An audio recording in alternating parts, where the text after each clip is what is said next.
Winters यानी सर्दियां, ये वो मौसम है जब हर एक स्टूडेंट के लिए पढ़ाई बहुत इंपॉर्टेंट हो जाती है। लेकिन इसी मौसम में आती हैं बहुत सारी प्रॉब्लम्स, जैसे कि पढ़ाई का मन नहीं करता, सुबह उठने का हर रोज सोचते तो हो लेकिन कभी भी सुबह जल्दी उठ नहीं पाते, पूरे दिन भर नींद और आलस में ही आपका दिन निकल जाता है। पता है आपको, ये जो टाइम होता है ना, इसमें दो प्रकार के स्टूडेंट होते हैं। एक वो स्टूडेंट जो कि अपना पूरा टाइम आलस और नींद के अंदर खराब कर देते हैं, जबकि कुछ वो स्टूडेंट भी होते हैं जो कि विंटर स्टडी को इतने बेहतरीन तरीके से निभाते हैं कि वो अपने जीवन का सबसे बेहतरीन कमबैक कर पाते हैं। तो आखिर विंटर्स के अंदर आपको अपने स्टडी रूटीन में क्या क्या चेंजेस करने हैं और किन चीजों के बारे में आपको फोकस करना है, वो सारी चीजें आज मैं आपको बताने वाला हूं।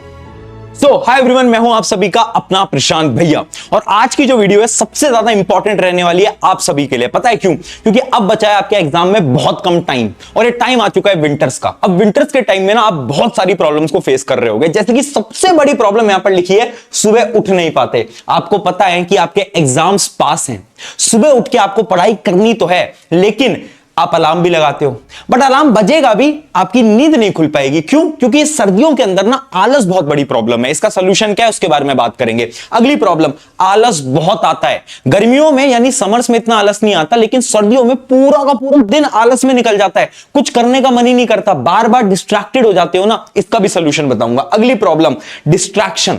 ये बहुत बड़ी चीज है। वैसे तो ये प्रॉब्लम समर्स में भी होती है, लेकिन ये प्रॉब्लम विंटर्स के अंदर बहुत ज्यादा इंक्रीज हो जाती है।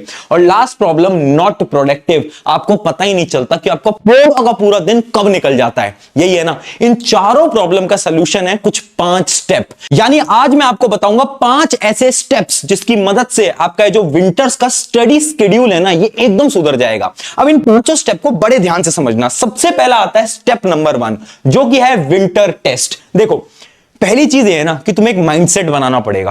तुम्हें मानना पड़ेगा कि अब सर्दियां आ चुकी है, विंटर ना तुम्हारा टेस्ट ले रहा है।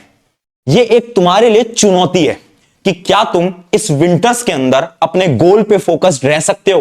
देखो, जब मैं तुम्हारी उम्र का था ना, मैं पता है क्या सोचा करता था, मेरे लिए विंटर्स ना सबसे इंपॉर्टेंट मंथ होते थे। पता है क्यों? क्योंकि इस मंथ में मुझे ये पता है कि मेरा जितना भी कंपटीशन है, वो लोग जो कि मुझसे कॉम्पीट कर रहे हैं, वो सब आलस में होंगे, वो सब सुबह उठ नहीं पाएंगे, वो 12-12 घंटे काम नहीं कर पाएंगे, वो मेहनत नहीं कर पाएंगे। तुम्हें भी ये सोचना है कि तुम्हारा जितना भी कंपटीशन है ना, वो सारा कंपटीशन अब आलस में अपना समय खराब करेगा, और तुम्हें इस टेस्ट में पास करने के लिए अगले 2-3 महीने मेहनत लगानी पड़ेगी। क्योंकि यार देखो, ये जो समर्स वगैरह वाला टाइम होता है ना, इसमें तो हर कोई पढ़ लेता है, लेकिन मेहनत लगती है इस टाइम में पढ़ने के लिए, और तुम्हें अभी चुनौती लेनी पड़ेगी, मानना पड़ेगा। हाँ, एफर्ट्स लगेंगे, मुश्किलें आएंगी, बट तुम्हें मेहनत करनी पड़ेगी। तो पहले स्टेप में तुम्हें क्या करना है ना, तुम्हें अपने माइंडसेट को प्रिपेयर करना है। आपने कभी नोट करा है, आपके जो पेरेंट्स होते हैं, बहुत लोगों के जो पेरेंट्स होते हैं, वो सुबह 4 बजे उठ जाते हैं डेली, उनकी नींद खुल जाती है। क्यों? क्योंकि उन्होंने अपने इस दिमाग को ट्रेन कर रखा है कि उनकी आंख सीधा 4 बजे खुलती है। होता है ना ऐसा। अब तुम्हें भी अपने दिमाग को ट्रेन करना पड़ेगा। यार ठीक है, चैलेंज ले लिया है, अब ये जो सर्दियां है ना, इसमें इतनी मेहनत करेंगे कि अपना जो स्कोर होगा ना, वो सबको चुप करवा देगा। तो पहले तो ये अपने माइंडसेट आपको बनाना पड़ेगा। फिर आता है स्टेप नंबर 2, जो कि आपकी प्रॉब्लम है ना, नींद, स्लीप। इसका क्या सॉल्यूशन है? देखो, पहले आपको यह समझना पड़ेगा कि सर्दियों में इतनी नींद आती क्यों है। तो सर्दियों में नींद के डिफरेंट रीजंस होते हैं, बट सबसे बड़ा रीजन ये होता है ना कि इतनी ठंड होती है कि जो ब्लड फ्लो होता है आपकी बॉडी का, वो थोड़ा स्लो हो जाता है, और जब ब्लड आपकी बॉडी में धीरे धीरे पहुंचता है, उसकी वजह से आपको नींद वगैरह ज्यादा आ रही होती है। अब इसका सॉल्यूशन क्या है? 2 सॉल्यूशन बताऊंगा। सबसे पहला, एक जो प्रॉब्लम है ना आपकी, ये नींद, ये पता है कहां से ओरिजिनेट होती है? ये ओरिजिनेट होती है आपके बेड से। यानी आपको अपनी जिंदगी से इस बेड को ना हटाना पड़ेगा। मैं क्या बोल रहा हूं, बहुत सारे ऐसे बच्चे हैं, क्योंकि ठंड लग रही होती है, तो क्या करते हैं कि अपनी जो टेबल कुर्सी वगैरह होती है, उन पे तो पढ़ते नहीं है, क्या करेंगे, बेड पे कंबल के अंदर लेट के पढ़ाई करते हैं। अब होता क्या है ना, यहां पर आपका जो दिमाग है, इसको थोड़ा नींद आने लगती है, जिस वजह से आप स्लीप के अंदर चले जाते हो और आपको पता भी नहीं चलता। सोल्यूशन क्या है? इस बेड को एलिमिनेट करना पड़ेगा। मुझे पता है ठंड है, मुश्किल है बिल्कुल बैठ के पढ़ने में, लेकिन ये चैलेंज लेना पड़ेगा। मैंने शुरू में क्या बोला कि ये चुनौती है तुम्हारे लिए। तो इस बेड को एलिमिनेट करो, टेबल कुर्सी लगाओ, वहां पर डेली बैठ के पढ़ाई करो। दूसरी चीज, अभी जो नींद ज्यादा आती है ना, इसका एक और रीजन हो सकता है, जो कि है लेस सनलाइट। यानी जो तुम सनलाइट ले रहे हो ना, वो बहुत कम ले रहे हो। तो क्या करो ना, डेली आप बाहर जाओ, आधे घंटे के लिए और आपके ऊपर रोशनी पड़नी चाहिए, यानी सनलाइट पड़नी चाहिए। जब आपकी बॉडी पे सनलाइट पड़ेगी ना, तो ये जो नींद वाली प्रॉब्लम है ना, ये थोड़ी कम हो जाएगी। इसके साथ साथ एक टिप मैं आपको और देके जा रहा हूं, वो ये है ना कि आपका जो भी कमरा है जिसमें आप रात को पढ़ाई करते हो, उसके अंदर लाइटिंग्स जो होती हैं उसको इंक्रीज कर दो।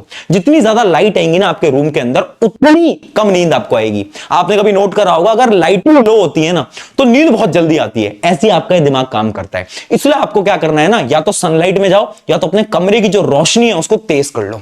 इस टिप को फॉलो करना है। फिर आता है स्टेप नंबर 3। स्टेप नंबर 3 है पढ़ने का मन नहीं करता। कैसे पढ़ने का मन हम लगाएं? देखो, ऑब्वियस सी बात है, बहुत बार होगा लेजीनेस महसूस होती है, ये सबकी प्रॉब्लम है। सोल्यूशन क्या है? यहां पर 3 पॉइंटर्स हैं आपको। सबसे पहला पॉइंटर्स आता है यूज योर सेंसेस। आपको ना पढ़ाई को इंटरेस्टिंग बनाना पड़ेगा, क्योंकि ये वो वाला टाइम नहीं है कि तुम सोचो कि तुम रट लोगे किसी भी चीज को और तुम्हें नींद ना आए। ऐसा होएगा ही नहीं। तुम्हें आलस आने लगेगा, तुम्हारा मन ही नहीं करेगा पढ़ने का। होता है ना, किताब सामने रखिए बट मन ही नहीं कर रहा। सोल्यूशन क्या है? सेंसेस का इस्तेमाल करो, इंटरेस्टिंग बनाओ पढ़ाई। जैसे मैं क्या करता था अपने टाइम पे, एक रफ नोटबुक में लेके बैठता था। मैं क्या करता था, जैसे कि मान लो ये रफ नोटबुक है। अब इस रफ नोटबुक में मैं क्या करता था, जो भी चीज मैं पढ़ रहा हूं, मान लो मैं यूट्यूब पे लेक्चर ही क्यों ना देख रहा हूं, मैं इस रफ नोटबुक में कुछ भी लिखता रहता था, कुछ भी।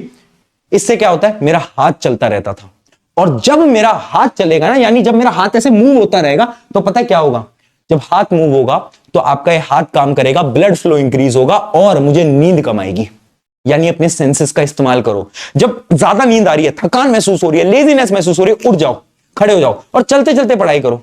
मूव करते करते पढ़ाई करो, वॉक करते करते पढ़ाई करो। बहुत इंपॉर्टेंट है ये, ठीक है। तो सबसे पहले तो आपको अपने सेंसेस का इस्तेमाल करना पड़ेगा, यूज करना पड़ेगा। अगला पॉइंट, 90 मिनट स्टडी। देखो, एक टेक्निक आपको फिक्स करनी पड़ेगी। हर रोज 1.5 घंटे की, यानी 90 मिनट्स की कॉन्टिन्यूस पढ़ाई। 90 मिनट्स लगातार बैठ के पढ़ो। इतनी सिटिंग तो होनी चाहिए कि तुम 1.5 घंटे लगातार पढ़ पाओ। अब चाहे उसमें तुम वन शॉट वीडियोस देख रहे हो, चाहे तुम सैंपल पेपर सॉल्व कर रहे हो। सैंपल पेपर भी आपको ऑलरेडी मैंने दे रखे हैं, डिस्क्रिप्शन में मैं लिंक भी दे दूंगा। आप जो भी कर रहे हो, 1.5 घंटे कॉन्टिन्यूसली। अब वो टाइम नहीं है कि तुम सोचो कि चलो 40 मिनट पढ़ लेते हैं, 30 मिनट पढ़ लेते हैं, 50 मिनट पढ़ लेते हैं। वो टाइम गया, एग्जाम पास आ गए हैं। 1.5 घंटे का कॉन्टिन्यूस सेशन पढ़ाई का तुम्हारा होना चाहिए, ठीक है। क्योंकि हमारा एग्जाम जो होगा वो 2-3 घंटे का होगा, तो उसके लिए हमें प्रिपेयर रहना चाहिए अभी से। तो 1.5 घंटे का कॉन्टिन्यूस पढ़ाई का आपको सेशन आज से ही बनाना चाहिए। और लास्ट चीज, बाइनोरियल बीट। देखो, बहुत बार ऐसा होगा कि तुम्हारा मन ही नहीं कर रहा, फोकस ही नहीं लग रहा, तो उसका क्या सोल्यूशन है? ये पर्सनली मैं भी फॉलो करता हूं। जब मेरा काम पे फोकस नहीं लगता ना, यूट्यूब पे आप जाओगे, बाइनोरियल बीट करके आप सर्च करोगे तो कुछ म्यूजिक आते हैं। उस म्यूजिक को बस ईयरफोन लगाया और उसको सुन लिया आपने, 10-15 मिनट सुन लिया, 5 मिनट सुन लिया। उससे क्या होता है ना, आपका जो फोकस है ना, वो अचानक से इंक्रीज होने लगता है।